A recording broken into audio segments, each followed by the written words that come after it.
আসসালামু আলাইকুম ওয়া রাহমাতুল্লাহি ওয়া বারাকাতুহু। আমরা পড়ছিলাম হিউম্যান বিইং শতাব্দীর বুদ্ধিবৃত্তিক দাসত্ব এই বইটির লেখক ইফতেখার সিফাত। আমরা আজ পঞ্চম পর্ব পড়ব। আধুনিক পশ্চিমের শেকড়। আমাদের একটি বড় সমস্যা হলো আংশিক মূল্যায়ন। বর্তমান যুগের বিভিন্ন মতবাদকে শুধু বাহ্যিক সাদৃশ্যের ভিত্তিতে যাচাই করা একটি ভুল প্রক্রিয়া। বরং প্রতিটি মতবাদকেই তার নির্দিষ্ট ঐতিহাসিক, শাস্ত্রীয় এবং সামাজিক দৃষ্টিভঙ্গির ভিত্তিতে পর্যালোচনা করতে হবে। পাশাপাশি সেগুলোর বিশেষ উদ্দেশ্যের প্রতিও দৃষ্টি রাখতে হবে। যদি এমনটি না করা হয় তাহলে নিশ্চিতভাবে আমরা ভুল জায়গায় ফিকহের দলিল প্রয়োগ করে বসব। এতে করে শরিয়াহ যেই ধরনের ব্যক্তিত্ব সমাজ ও রাষ্ট্রের দাবি করে তা বাধাগ্রস্ত হবে, শরিয়ার উদ্দেশ্য বিনষ্ট হবে এবং তা অকার্যকর হতে থাকবে। মনে রাখতে হবে, শরিয়তের উদ্দেশ্য অর্জনের জন্য তা নির্ধারিত কাঠামো ও ভাষার মধ্য দিয়ে অগ্রসর হতে হবে। অন্যথায় পশ্চাৎ মতবাদগুলোই উন্নতি লাভ করবে এবং প্রভাব বিস্তার করতে থাকবে। সুতরাং ইতিহাস, দর্শন, সামাজিক দৃষ্টিভঙ্গি, উদ্দেশ্য, ফল ও বাস্তবতার ভিত্তিতেই পাশ্চাত্য নিয়ে আমাদের ভাবতে হবে। আর পর্যালোচনার এই পদ্ধতিকে বিবেচনা করেই এখানে পাশ্চাত্য সভ্যতার সংক্ষিপ্ত ইতিহাস তুলে ধরা হবে ইনশাআল্লাহ। গ্রিক সভ্যতাকে ইউরোপীয় সভ্যতার সূচনাকাল হিসেবে গণ্য করা হয়। এই ধারাবাহিকতায় ইউরোপের ইতিহাস ও ক্রমবিকাশকে 8টি সময়কাল ধরে বর্ণনা করা যেতে পারে: গ্রিক, রোমান, মধ্যযুগ, রেনেসাঁ বিপ্লব, যুক্তিবাদ, ফরাসি বিপ্লব, ঊনবিংশ শতাব্দী এবং বিংশ শতাব্দী। গ্রিক সভ্যতা খ্রিস্টপূর্ব 5ম শতাব্দীতে প্রাচীন গ্রিসে বিখ্যাত অনেক দার্শনিকের জন্ম হয়েছিল।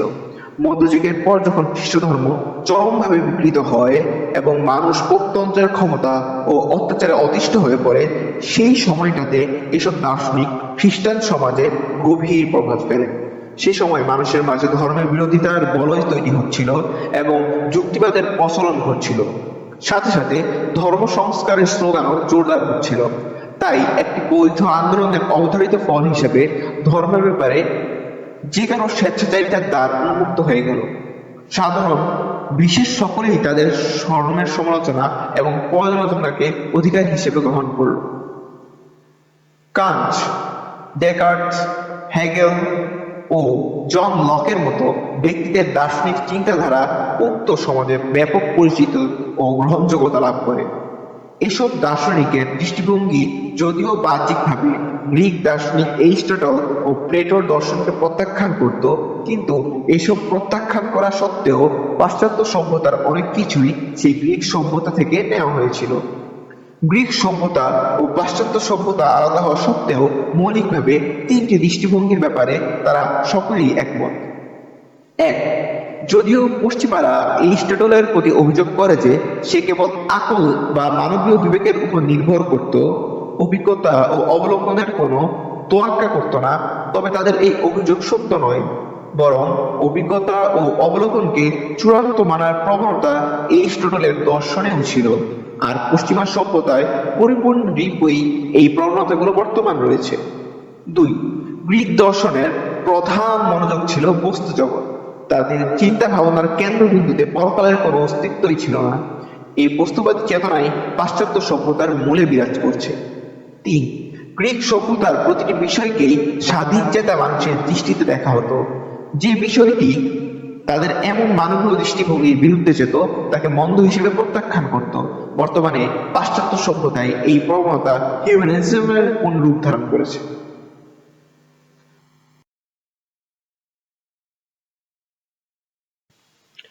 সাংস্কৃতিক তৎপরতা।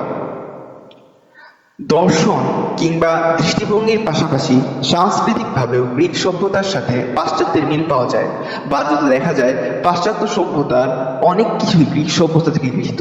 বলা যায় পাশ্চাত্য সভ্যতা গ্রিসের রঙে রঙিন। পিথাগোরাস ছিল একজন প্রসিদ্ধ গ্রিক দার্শনিক এবং গণিতবিদ। সেই সর্বপ্রথম পৃথিবীকে গোলাকার বলেছিল এবং সূর্যগ্রহণের ভবিষ্যৎবাণী করেছিল। পাশাপাশি সে একজন ক্রীড়াবিদও ছিল। স্কুলগুলোতে আজও তার ক্রীড়াবিজ্ঞানের থিওরি পড়ানো হয়। পিথাগোরাসের স্কুলে তখনকার সময়ে সহশিক্ষা চালু ছিল। প্লেটোর প্রায় 200 বছর পূর্বেই সে নারী পুরুষের সমতার কথা বলেছে। তার কাছে নারী পুরুষের সব অধিকার সমান, কারো অধিকার কারো থেকে কম বেশি নয়। প্রোটাগোরাস ছিল আরেকজন সোফিস্ট, গ্রিক দার্শনিক। তার একটি প্রসিদ্ধ বক্তব্য রয়েছে। সেই বক্তব্য থেকেই গ্রিক সভ্যতার চিন্তাগত ভিত্তি বোঝা যায়। তার বক্তব্য হলো, মানুষই সবকিছুর মাপকাঠি। সত্যতা ও কল্যাণের মানদণ্ড মানুষ নিজেই নির্ধারণ করবে। মানুষ যাকে মন্দ মনে করবে তাই মন্দ, যাকে সে ভালো মনে করবে তাই ভালো। তখনকার সময় ছেলেমেয়েরা একসাথে নাচ গান খেলাধুলায় অংশগ্রহণ করতো। অনেক সময় সেখানে উলঙ্গ হয়ে পারফরমেন্স করতো। যাত্রা থিয়েটার আয়োজন করত পুণ্যের আশায়। তারা ধারণা করত এতে তাদের প্রভু খুশি হয়। প্রাচীন গ্রিসে অলিম্পিক গেমসের প্রতি বিশেষ আগ্রহ ছিল। দূর দূরান্ত থেকে মানুষ আসতো এবং অত্যন্ত জাঁকজমকভাবে খেলাধুলায় অংশগ্রহণ করত। দৌড়, কুস্তি, নৌকাবাই ছাড়াও বিভিন্ন খেলার ব্যবস্থা থাকতো। এগুলো নিছক কিছু উদাহরণ যেখানে গ্রিক ও পাশ্চাত্য সংস্কৃতি ও চিন্তার মিল রয়েছে। গ্রিক সভ্যতায় এরকম অনেক দৃষ্টান্ত পাওয়া যায় যেগুলো পাশ্চাত্য আর উন্নত, ব্যাপক এবং ধ্বংসাত্মকভাবে বিরাজ করছে। রোমান সভ্যতা। পাশ্চাত্য সভ্যতা কিছুটা রোমান সভ্যতা দ্বারাও প্রভাবিত। রোমান সভ্যতা মূলত নিজেই বিভিন্ন সভ্যতার সংমিশ্রণ। এটার কারণ হলো, পূর্বে রোমানদের ভিন্ন সমাজ ব্যবস্থা ছিল। যখন রোমানরা গ্রিস জয় করে দিল, তখন গ্রিস সভ্যতা রোমান সভ্যতায় স্থানান্তরিত হতে থাকে। তারা প্লেটো এবং অ্যারিস্টটলের চিন্তাধারার প্রত্যাখ্যান করলেও আবার গ্রিক দার্শনিক এপিকিউরাসের দর্শন গ্রহণ করে। তার দর্শনের ভিত্তি ছিল মানবীয় প্রবৃত্তি, উপকরণ সংগ্রহ এবং ভোগ সুখই জীবনের সার্থকতা। ফলে রোমানদের জীবনযাপন পদ্ধতি ছিল বিলাসবহুল এবং আয়েসী। এভাবে গ্রিক দর্শন, রোমান জীবনাচার এবং আশেপাশের নানান তাৎপর্যতা মিলে রোমান সভ্যতা অস্তিত্ব লাভ করে। বুদ্ধিভিত্তিকভাবে রোমানরা দুর্বল ছিল, কিন্তু সামরিকভাবে ছিল শক্তিশালী। সামরিক শক্তির বলেই তারা নিজেদের প্রাতিষ্ঠানিক এবং বাণিজ্যিকভাবে উন্নত করতে পেরেছিল। পাশ্চাত্য সভ্যতায় যেসব রোমান দর্শনের অস্তিত্ব পাওয়া যায় তার মধ্যে গুরুত্বপূর্ণ হল আমিত্ব ও বিলাসিতা। পৃথিবীর ইতিহাসে সম্ভবত রোমানরাই একমাত্র জাতি যারা এটাকে দর্শন হিসেবে গ্রহণ করেছিল।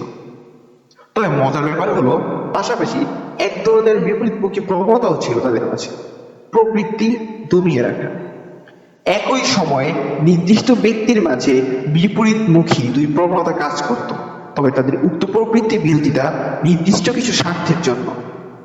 ইসলামের মৌলিক কুপ্রবৃত্তি পরিত্যাগ চর্চার সাথে এর কোনো সম্পর্ক নেই। দেশ ও জাতির পার্থিব কল্যাণের জন্যই কেবল তারা প্রবৃত্তির বিরোধিতা করত, যা ছিল কেবল আক্ষরিক বিরোধিতা। রোমান সংস্কৃতি। দর্শনের পাশাপাশি প্রাতিষ্ঠানিক চিন্তাধারার ক্ষেত্রেও রোমান সভ্যতার সাথে পাশ্চাত্যের মিল দেখা যায়। যেমন গণতান্ত্রিক রূপরেখা, ব্যাংকিং সিস্টেম। প্রাচীন রোমান সমাজে এগুলোর অস্তিত্ব বিদ্যমান ছিল। গণতান্ত্রিক সিস্টেম। খ্রিস্টপূর্ব ৫ম শতাব্দী দুই বড় সাম্রাজ্যেই গণতান্ত্রিক সিস্টেম ছিল। গ্রিসে যখন সক্রেটিসকে বিষপান করানো হয়েছিল, এর ব্যাপারে সিদ্ধান্ত নেওয়া হয়েছিল, তখন রাষ্ট্র গণতান্ত্রিক ছিল। এমনিভাবে প্রথম দিকে রোমান সাম্রাজ্য গণতান্ত্রিক কাঠামোতে প্রতিষ্ঠিত ছিল। যেমন কাদিম তাহজিবে আওয়াল মাযহাব প্রাচীন সংস্কৃতি ও ধর্মগ্রন্থে আছে, রোমান সাম্রাজ্যে আইন প্রণয়নের ক্ষমতা ছিল সিনেট অথবা সিনেট কর্তৃক মনোনীত কমিশনারের হাতে। গণতন্ত্র, ব্যাংকিং সহ অনেক দৃষ্টিভঙ্গি এবং ব্যবস্থাপনায় আধুনিক কালের আবিষ্কার নয়, বরং এগুলো ইসলাম থেকেও গৃহীত নয়, বরং গ্রিক ও রোমান সভ্যতা থেকেই এসব গ্রহণ করা হয়েছে। অন্ততপক্ষে এতটুকু বলা যায় যে গ্রিক ও রোমান সভ্যতায় সেগুলোর অস্তিত্ব ছিল, তবে এগুলোর বিশ্বায়ন ও পরিকল্পনা মাফিক প্রয়োগ আধুনিক ইউরোপে হয়েছে। আর এর পেছনে খলনায়ক হিসেবে কাজ করেছে ইহুদি সম্প্রদায় এবং তাদের নানান প্রকাশ্য ও গোপন সংঘ।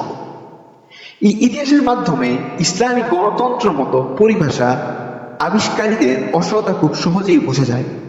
ইসলামের ইতিহাসে এমন কোন ফকিহ, মুস্তাহিদ, স্কলার কিংবা দার্শনিক পাওয়া যাবে না যিনি ইসলামের রাজনৈতিক দৃষ্টিভঙ্গিকে গণতন্ত্র, ডেমোক্রেসি বা জমহুরিয়াতের বয়ান উল্লেখ করেছেন। এমন কাউকে পাওয়া যাবে না যিনি খোদার প্রতিনিধিত্বের পরিবর্তে সর্বশ্রেণীর মানুষের মতামত কিংবা জনপ্রতিনিধিত্বের ধারণা পেশ করেছেন। খেলাফতের রাশেদাতেও এর অস্তিত্ব পাওয়া যাবে না। আমাদের সালাফগণ খ্রিস্টপূর্ব শক্তি গ্রিক ও রোমান সভ্যতার ব্যাপারে খুব ভালোভাবে অবগত ছিলেন। তা সত্ত্বেও তারা সেসব ব্যবস্থাপনা ও দর্শনের ইসলামিক ব্যাখ্যা হাজির করেননি। ইমাম মাওয়ারিদি, আবু ইয়ালা, ইবনে খালদুন, শাহ ওয়ালিউল্লাহর মতো মুসলিম চিন্তক ও রাজনৈতিক বিশেষজ্ঞদের কেউই ইসলামী ইমারাহ ও খিলাফাহর গণতান্ত্রিক ব্যাখ্যা প্রদান করেননি। মধ্যযুগ। পাশ্চাত্য সভ্যতার ইতিহাসে গ্রিক ও রোমের পর আসে খ্রিস্টীয় যুগ, যাকে মধ্যযুগ বা অন্ধকার যুগও বলা হয়। এই যুগটা ছিল খ্রিস্ট ৫ম শতাব্দী থেকে ১৫০০ শতাব্দী পর্যন্ত বিস্তৃত। গ্রিক ও রোমান সভ্যতা তখনও টিকে ছিল, তবে তা ছিল ধর্মের অধীন ও অনুগামী হয়ে, কারণ রোম সম্রাট তখন খ্রিস্ট ধর্ম গ্রহণ করে নিয়েছিলেন। মধ্যযুগের দার্শনিকদের একটি আলাদা বৈশিষ্ট্য ছিল, অধিকাংশ দার্শনিক কিংবা বিজ্ঞানী হতো ধর্মীয় নেতৃবৃন্দ। হাজার বছরের এই দীর্ঘ সময়ে অনেক চিন্তাবিদ এবং দার্শনিক জন্ম নিয়েছে, তবে তাদের মধ্যে দুজনেই প্রধান স্থানে রাখা যেতে পারে। এক, সেন্ট অগাস্টিন। দুই, সেন্ট থমাস একুইনাস। অগাস্টিনের মূল দর্শন ছিল প্রভুর সান্নিধ্য লাভ। সে খ্রিস্ট ৪র্থ ও ৫ম শতাব্দীর দার্শনিক ছিল। অগাস্টিন এমন কিছু দৃষ্টিভঙ্গি উপস্থাপন করেছে যেগুলো ছিল মূলত প্লেটো ও এরিস্টটলের দর্শনের রঙে রঙিন। সে নিজে ধার্মিক হলেও এমন কিছু দৃষ্টিভঙ্গি রেখে গেছে যা পরবর্তীকালে সেকুলারিজমের পক্ষে জোরালো ভূমিকা রাখে, যেমন সিটি অফ গড, ডিভিটাস ডে এবং সিটি অফ ম্যান এর থিওরি খ্রিস্টান মানুষের সেই প্রতিষ্ঠা করে।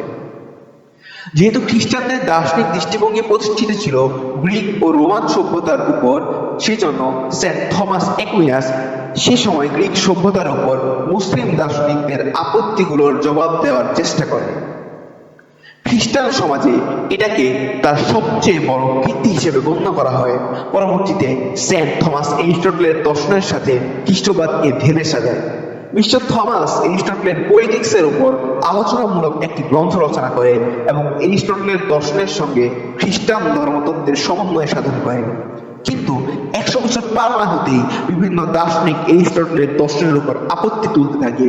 ওই সময় এরিস্টটলের দর্শনের উপর আপত্তি তোলা ছিল খ্রিস্টবাদের উপর আপত্তি তোলার সামিল। ফলে থমাস একুইনাসের মহান কীর্তির ফলে এরিস্টটলের উপর উত্থাপিত সেসব আপত্তি খোদ খ্রিস্ট ধর্মের উপর আঘাত হানতে লাগল। এর মধ্য দিয়ে খ্রিস্টান ধর্ম বিশাল ক্ষতির সম্মুখীন হলো এবং তখন থেকে বিশেষ করে ইউরোপের ধর্ম বিকৃতির দ্বার উন্মোচিত হতে থাকলো। পাশ্চাত্য সভ্যতা মূলত খ্রিস্ট ধর্মের পরাজয় ও বিকৃতির ফল। মধ্যযুগের ব্যাপারে দুঃখজনক বাস্তবতা হলো প্রটেস্ট্যান্ট আন্দোলন, ১৮০০ শতাব্দীর যুক্তিবাদী এবং ১৯০০ শতাব্দীর প্রাচ্যবিদ্যা এই যুগের ব্যাপারে অনেক প্রপাগান্ডা ছড়িয়েছে। যদিও তখনকার সময় শাসক এবং পোপদের কিছু সমস্যা ছিল, কিন্তু ধর্মীয় কর্তৃত্বের উপর আঘাত হানাকে বৈধতা দেওয়ার জন্য যে চিত্র তারা আঁকে তাতে অতিরঞ্জন এবং মিথ্যাচার ছিল। তারা মধ্যযুগকে অন্ধকার যুগ বলে আখ্যায়িত করে। এর একমাত্র কারণ ধর্ম, কারণ দর্শককে তখন ধর্মের উপর মর্যাদা দেওয়া হতো না। ধর্মবিরুদ্ধ নতুন কোনো চিন্তা দর্শনের আবির্ভাব ঘটলেই তাকে শক্তি প্রয়োগের মাধ্যমে দমন করা হতো। তখন কিছু কিছু মুসলিম দার্শনিকেরও প্রভাব ছিল খ্রিস্টান সমাজে। সেই যুগে যদিও পাদ্রী ও শাস্ত্রীর পক্ষ থেকে নিপীড়ন ও অসততা প্রকাশ পেয়েছিল, কিন্তু রাষ্ট্রীয়ভাবে ধর্মীয় প্রভাব প্রতিষ্ঠিত ছিল। সামাজিক ব্যবস্থা ভালো ছিল। সুদ, ব্যভিচার এবং সামগ্রিক অর্থে অনৈতিকতার বেজির এত ব্যাপকতা ছিল না। অন্যদিকে এর পুরোটা সময় ছিল ইসলাম ও পৃথিবীর সোনালী যুগ। মূলত সর্বত্র ইসলাম ধর্মের কর্তৃত্ব ও সাফল্য এবং বিশেষত খ্রিস্টান দুনিয়ায় ধর্মীয় প্রভাব থাকার কারণে তারা এই সময়কার অন্ধকার যুগ বলতে চায়। বড় পরিতাপের বিষয় হলো আমাদের মুসলিমরাও মধ্যযুগীয় বর্বর, অন্ধকার যুগ ইত্যাদি বলে থাকে। এমনকি ইসলামের বিধানকেও এসব বলে কটূক্তি করতে ছাড়ো না। নিশ্চিতভাবে এমন বিশ্বাস নিজ ইমানের জন্য ক্ষতিকর। প্রথম দিকে মানুষের দাবি ছিল পোপ এবং রাজ্যের রাজনৈতিক সংস্কার, কিন্তু এক পর্যায়ে এটা ধর্ম থেকে মুক্তি ও স্রষ্টার উপর ব্যক্তি স্বাধীনতার অধিকার আদায়ের আন্দোলন ও মতবাদের উপরে। আর এটাকে তারা এনলাইটেনমেন্ট বা আলোকায়ন বলে গর্ব করে। তাদের কাছে আলোকিত হওয়ার অর্থ হলো ধর্মীয় কর্তৃত্ব থেকে বেরিয়ে যাওয়া, ইসলাম যাকে অন্ধকার বলেছে। ফলে পশ্চাত্য এনলাইটেনমেন্টের ইসলামী মিনিং হলো অন্ধকার হওয়া। বর্তমান সময়েও আধুনিক শিক্ষিত মুসলিমরা আলেমদের দ্বীনী ও ইলমি কর্তৃত্বের ব্যাপারে না অবাধ্য ধারণা পোষণ করে। তারা ইসলামের সঠিক বুঝের ক্ষেত্রে ইলমের পরম্পরা সূত্র এবং ধারাবাহিক বুঝকে অবজ্ঞা করে ইসলামের কথিত আধুনিকায়ন কামনা করে। আলেমদের দলিল ভিত্তিক ধর্মীয় সিদ্ধান্তকে তারা পোপতন্ত্রের মতো ফতোয়াবাজি বলে গালমন্দ করে। এটা এই ধর্মবিদ্বেষী পাশ্চাত্য মানসিকতারই ফল।